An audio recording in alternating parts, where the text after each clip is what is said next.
Hello and welcome everybody to a brand new episode of r/MaliciousCompliance. My name is Ryan, the official host here on Reddit Voice, and I look forward to bringing you guys today's top stories. Before I do, I'd really appreciate it if you could hit that subscribe button, as well as make sure you got notifications turned on. That way you could stay up to date with all the latest and the greatest. Army Sergeant humiliates me in front of our platoon. Let me destroy his chance of being promoted. Hey guys. This story comes from last year while I was enlisted in the California Army National Guard. During my time in the National Guard, I was assigned to the Recruit Sustainment Program. In this program, new recruits are prepared for basic combat training. At the time, I was a private first class and reported to an NCO who I will refer to as Staff Sergeant G, SSGG, as his assistant squad leader. SSGG was a toxic soldier who applied to officer candidate school, but was rejected. To make up for the loss, he tried asserting his dominance in other ways. For example, during combatives, Army, MMA, he ordered new recruits with 2 hours of training to fight him. This is the equivalent of asking a white belt to fight against a black belt. Furthermore, he displayed blatant favoritism by assigning the worst jobs, such as fire watch, where you need to stay up during the night cleaning the barracks, to those he did not like. While our relationship wasn't great, we got along decently for the most part.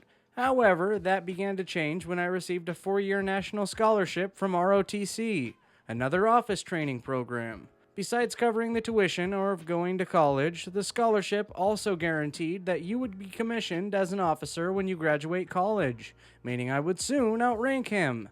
In order to transfer out of the National Guard and into ROTC, I needed to have a form signed for my unit commander, which I submitted to my SSGG, who was then expected to pass it up the chain of command. That came out a little awkward.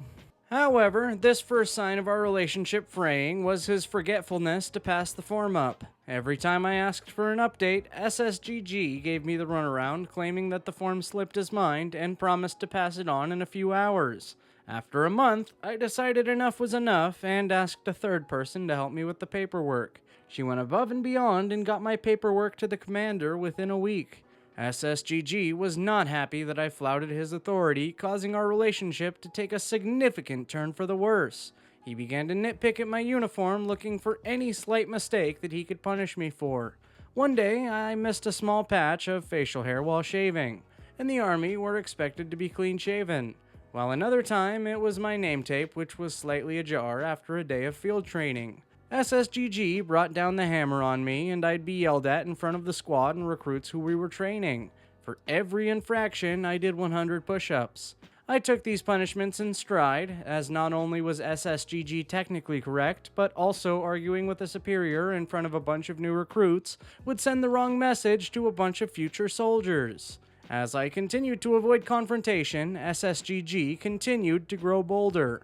Throughout the following months, he ramped up his nitpicking. Eventually, he called me out in front of a platoon, 4 squads of recruits. "Hey, one-tripping Bengali," SSGG inquired.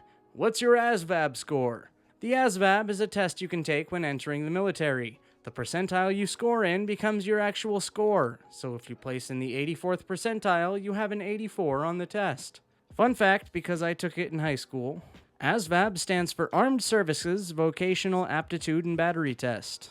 Not sure where he was going, I responded, "SSGG, I got a 99 on the ASVAB." The perfect score. He stifled a laugh and rhetorically asked me, "With such a high ASVAB score, why aren't you going to West Point, the Army's prestigious service academy?" Knowing full well I turned down a letter of assurance from West Point. Stunned by such a question, I stood there quietly. He exploited my shock and turned to the platoon and said, "Even a smartass like one-tripping Bengali can't get far in the Army on his brains alone."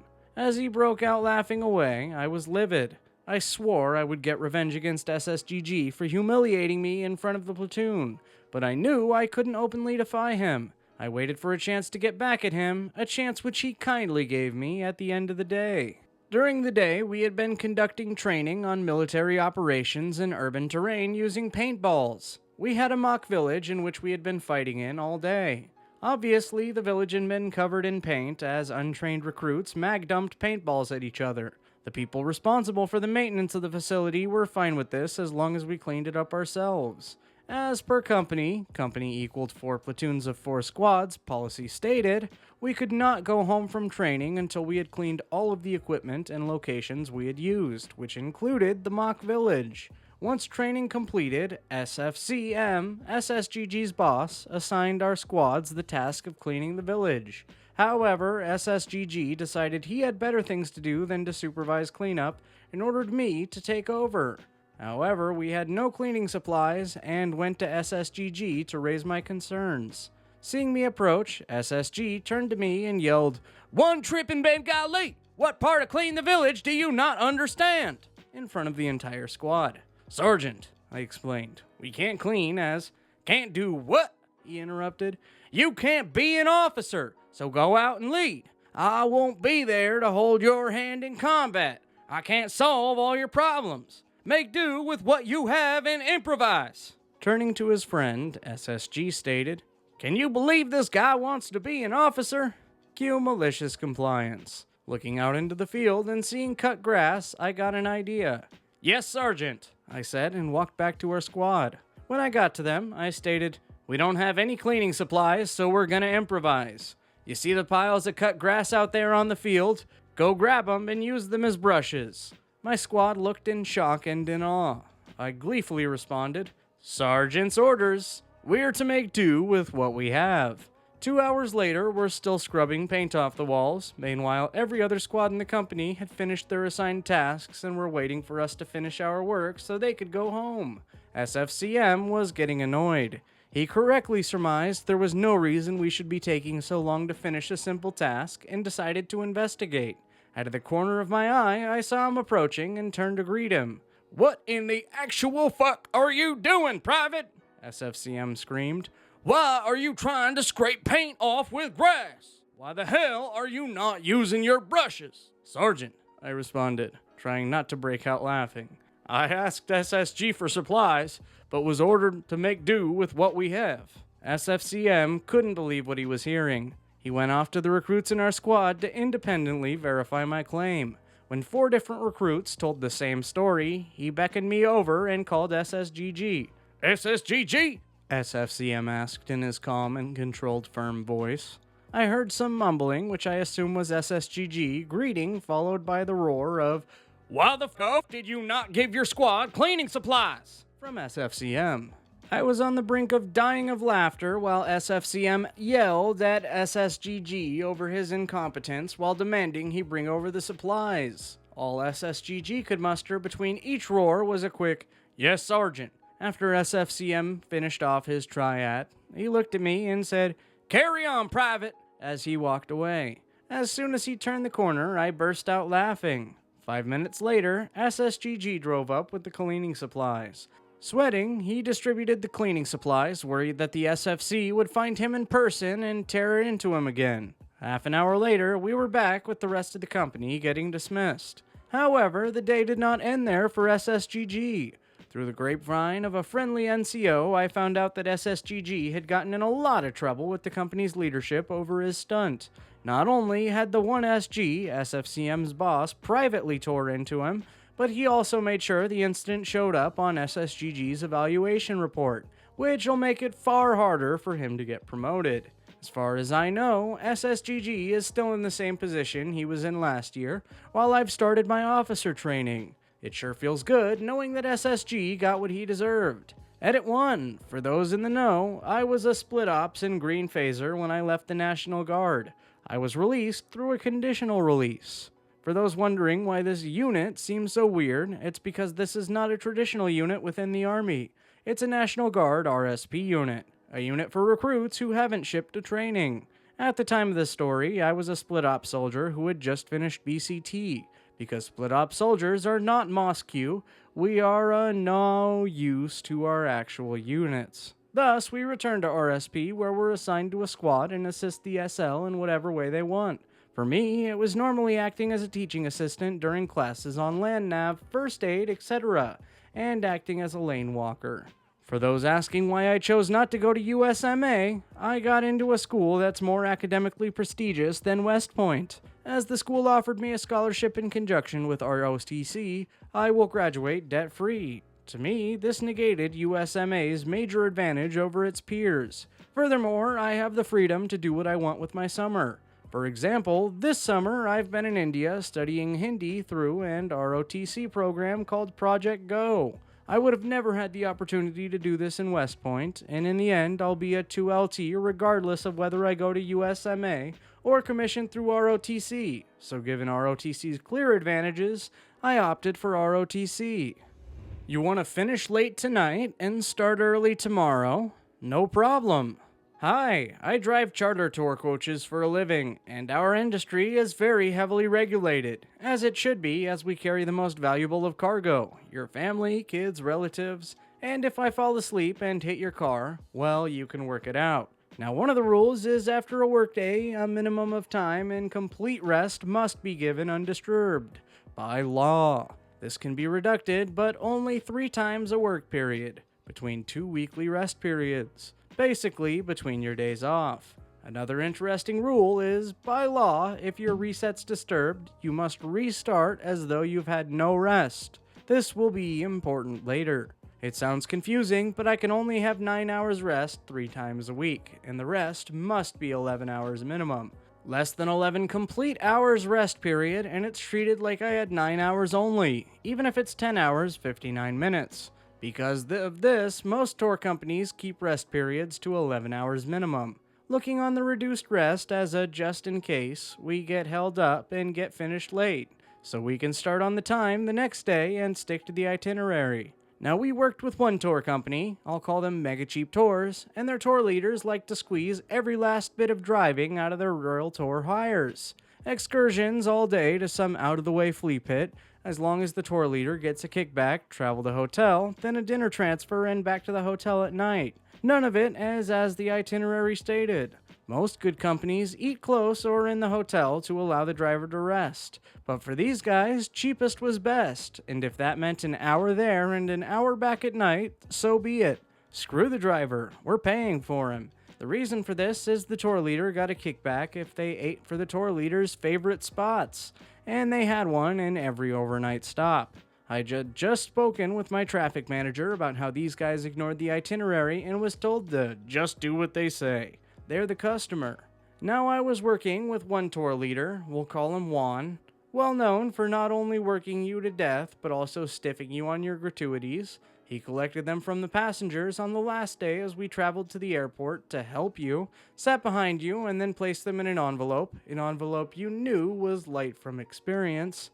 It's the last day of the tour. Tomorrow I get rid of them at the airport, and good riddance, I thought. As the passengers are in an excursion, Juan comes to the coach. We need to go here for dinner tonight. Passes me the address. I look at the sat-nav. Juan, that's an hour and 15 minutes away from our hotel tonight. You lot'll be eating for 2 hours and then an hour and 15 back. I then need to shut down the coach and park it. I won't be finished until 11 p.m. He looks at me. I know the rules. You only need 9 hours rest. We'll leave at 8 a.m. Plenty of time for a 2 p.m. flight. He was right, of course, but remember that 3 times a week thing? He had already had me on short rest 3 times this trip owing to dinner transfers. Not 9 hours, but 10 hours. Something each time. This guy always pushed it to the max. It was at this point malicious compliance kicks in. You're right. I can work after 9 hours. I changed the subject quickly as he smiled at me thinking he screwed me over. Well, the dinner transfer was worse than I thought. Heavy traffic, getting there meant I was late, which meant they started eating late, which of course meant they came back late, and by the time I parked at the hotel, it was closer to midnight. I knew what was coming in the morning, so phoned my 24-hour traffic department. As I expected, I was told under no circumstances I was to break the law and run without my legal rest. Massive fines for the company and for me if I did. And normally I set 2 alarms when I'm on reduced rest, as, to be honest, it takes a toll, and I need to get up, but tonight I set nothing and took my hotel phone off the hook. You stupid driver! It's 8 a.m. Everyone's outside, checked out with luggage, and you've slept in. Get dressed and get the coach. I smiled. Juan, I'm on my legal break. We get back nearly at midnight, so I can't start till nearly 9. But besides, I've worked 3 times after reduced rest this trip, and I can't go anywhere until 11 hours undisturbed rest. Also, you've just disturbed my rest, as this gentleman can confirm. I was friendly with the hotel staff, as they used the same hotels every trip, and the staff hated Wen's trips, as he never tipped, or rather, his guest did through his suggestion, but he collected it to hand in, which means by law, my rest period resets and starts again. But you know this, as you know the rules, right? So you see, at 7 p.m. tonight, I'm cool for a late checkout, right? I said to the manager, who was nodding enthusiastically, knowing what I had just done. Juan's eyes nearly bulged out of his head, which was funny. Wait, what do you mean? We need to get a 2 p.m. flight. I know, I said. Best start organizing taxis for the 40-odd people out there. And next trip, don't stitch up your driver. As I shut the door on them both. I knew what was about to happen, and within 5 minutes, my own phone rang. The traffic manager asking what time I finished the night before. Then saying you can start at 9 until I pointed out the 3 late finishes. Silence.